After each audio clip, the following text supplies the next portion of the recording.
রায় মার্কিন short question 2-এর দাগের 1 আসল বা মূলধন এবং কোনো নির্দিষ্ট সময়ে চক্রবৃদ্ধি সুদের সমষ্টিকে কি বলে?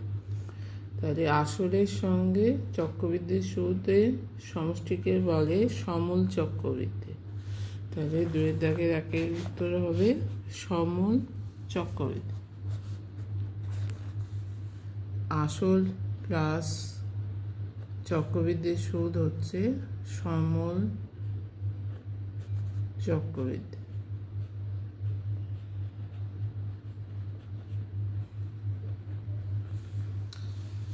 2 নম্বরটা a/2 সমান b/4 সমান c/7 হলে a+b+c/c সমান কত?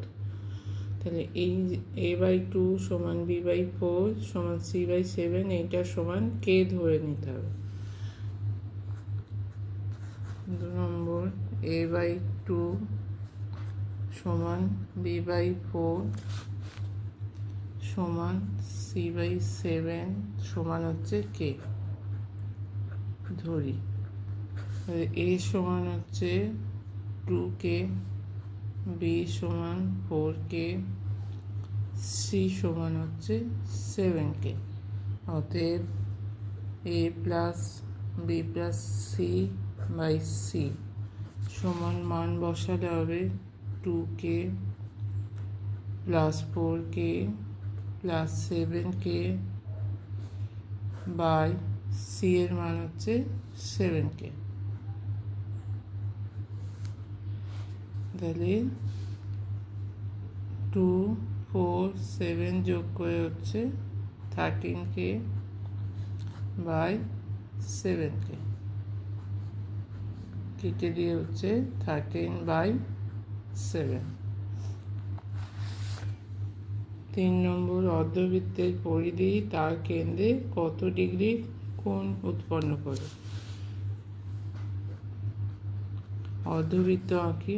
অর্ধবৃত্ত হচ্ছে এইটা, একটা হাফ সার্কেল সঙ্গে আর একটা সরলরেখা, এটা হচ্ছে অর্ধবৃত্ত। কেন্দ্র কোথায় থাকে? এই মাঝখানে। এই তলারটা হচ্ছে ব্যাস, এইটা ব্যাস। তাহলে কেন্দ্রে কত ডিগ্রি কোণ উৎপন্ন করে? এই কোণটার মান কত? 180 ডিগ্রি। তাহলে অর্ধবৃত্তের পরিধি কেন্দ্রে 180 ডিগ্রি কোণ উৎপন্ন করে।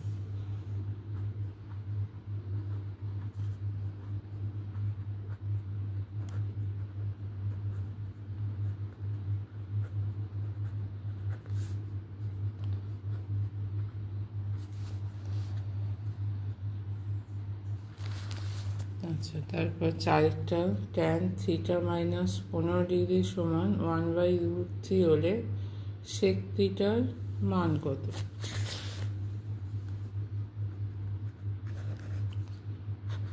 tan θ মাইনাস 15 ডিগ্রি সমান হচ্ছে 1/√3। 1/√3 tan মান কত? tan 30 degree. তাহলে দুদিকে tan উঠে গেলে হবে θ মাইনাস 15 ডিগ্রি সমান হচ্ছে 30 ডিগ্রি।